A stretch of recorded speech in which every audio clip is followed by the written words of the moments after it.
his weapon, look through his telescopic sight and try and pick up the X-rays, or the enemy in other words, which is in the stronghold. This information is being relayed back to control at all times, reporting back any information on the target area.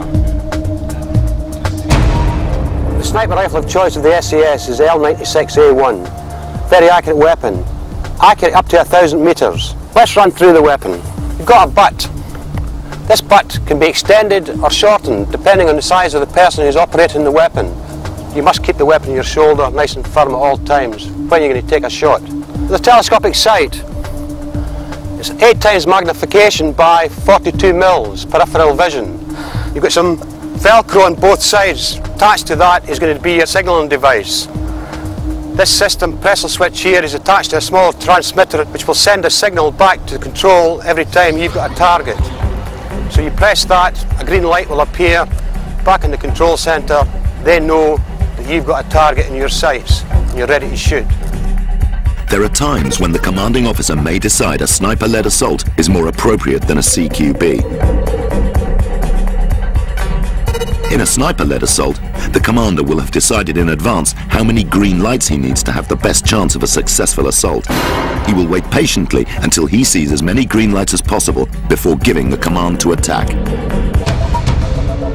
So what if, in our siege scenario, an opportunity arose where snipers have the chance to eliminate the terrorists with minimum risk to the hostages? This tactic would also utilize a ground assault team as backup.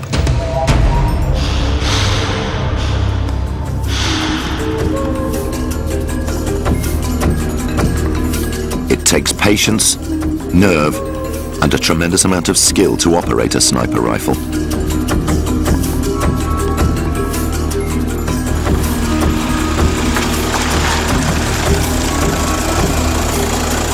When the moment comes to give the green light, some kind of distraction will be arranged to give the assault team a split-second advantage.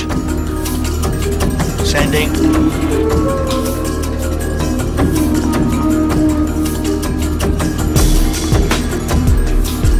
All stations, stand by.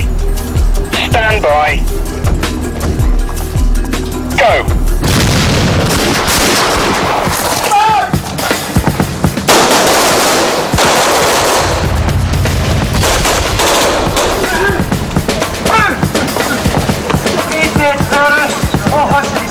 The decision to perform an assault is never taken lightly, and is the last resort when all other means have been exhausted. In the Iranian embassy siege, there were 6 long days of negotiations for a peaceful conclusion before the decision was made to hand the task over to the SAS.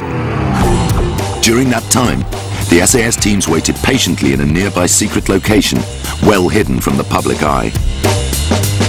All the time we're actually in the holding area, we're practicing every sort of aspect of what may happen, you know, actually at the time if the assault went in. Because remember at this time, nobody really knew we'd actually get used, because the police were still negotiating with the terrorists inside. But we were there, stood by, just in case things kicked off.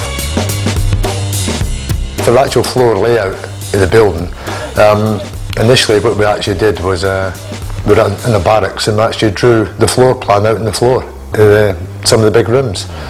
So we're actually walking between chalk lines, so you actually knew where doors were and walls were, things like that. It's just a method of trying to get in your mind's eye where everything was, because realistically, if you're going into something like this, it's going to be dark.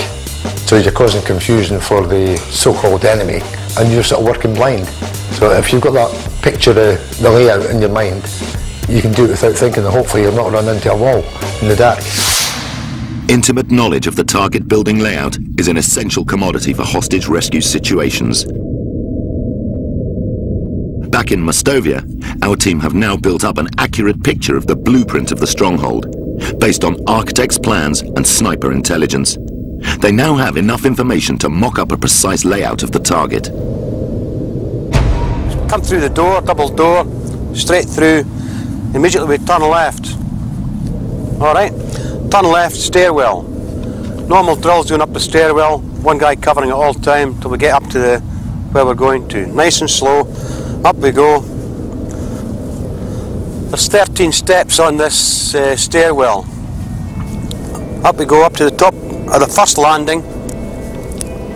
Guy here obviously covering. Guy at the bottom covering. Pass by, up. Second set of stairs up to the floor that we're going into. 14 stairs. Up we go.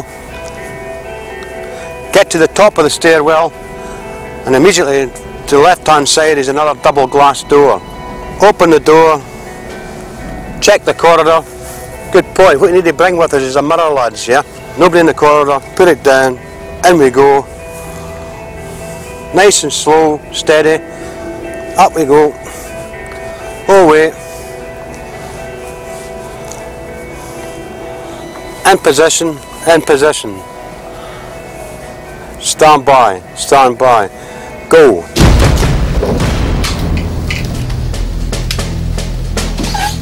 When in a room in counter-terrorism, the first thing that I am looking for when I enter is my main area of threat, which is this guy here. I'm immediately going to take him out, but I must allow space behind me to allow Johnny access into the room. Once you're in the room, it's important, when you've adopted that position, you stay there, stand there still. You can't start running around the room, because what will happen is you will end up crossing into his line of fire. At that same time, Jeet will come into the room, or pass into the room, and he will be looking to make sure that none of us is taken out, in other words shot, or if we have a stoppage. As this is going on, John Mack is in the corridor. We've got to have a man in the corridor at all times looking down there to ensure that everything works cohesively. An SAS counter-terrorist team trains ceaselessly to perfect the room clearance routine. They must be able to burst into a room and identify and eliminate any threat in just a matter of seconds.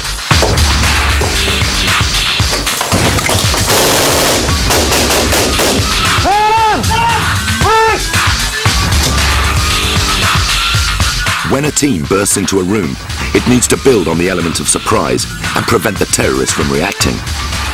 An essential tool in accomplishing this task is the flashbang, also known as the stun grenade. This is a key component of the anti-terrorist armoury and was originally devised by the SAS. Its main purpose is to disorientate the terrorist by letting off a deafening bang and a blinding flash of light. No matter how prepared you are, this device will incapacitate anyone who happens to be in close proximity. A flashbang can produce up to 160 decibels of sound. That's the equivalent of standing next to a jet engine. Until you've sat in a room with a flashbang going off, you cannot believe how distracting it is. You can be the most highly trained guy, but if you've never been in a room with a flashbang before, it's going to distract you from what you want to do. And that's all we need. We just need that half-second element of surprise to get in that door and take care of any enemy that's in that room. During the training, we use live flashbangs. And this is done so that you become used to them. You become immune to them. You don't actually see them. You've experienced 100, 200 times being sat in a room with flashbangs going in. So you know exactly what's going to happen. When throwing a flashbang, the team may choose to accompany it with tear gas. Orthochlorobenzamalenitride, or CS gas, is designed to put the victim out of action by attacking the respiratory system and the lacrimal glands within about 3 to 7 seconds. It will force closing of the eyes and breathing difficulty, rendering the victim powerless. This once again will cause a major distraction and major disability to any terrorist in the room. But don't forget, this is also affecting the hostage. You've got to get in there quickly, do that job quickly, so you can then extract the hostages out of there, because if you leave them too long in a gas environment, they can end up choking and possibly dying. In the days of the embassy, we had the old gas masks, and it's like being in a goldfish bowl. Looking to the front is great, but if you sort of turn your eyes left or right, all you could see was something black. So instead of sort of moving your eyes left or right, you're actually turning your whole body, you know, so you can see what you're looking at. When the gas mask is fitting, how can I say, properly, the gas doesn't affect you, providing you fitted it properly. But it's easy for your gas mask to get nudged or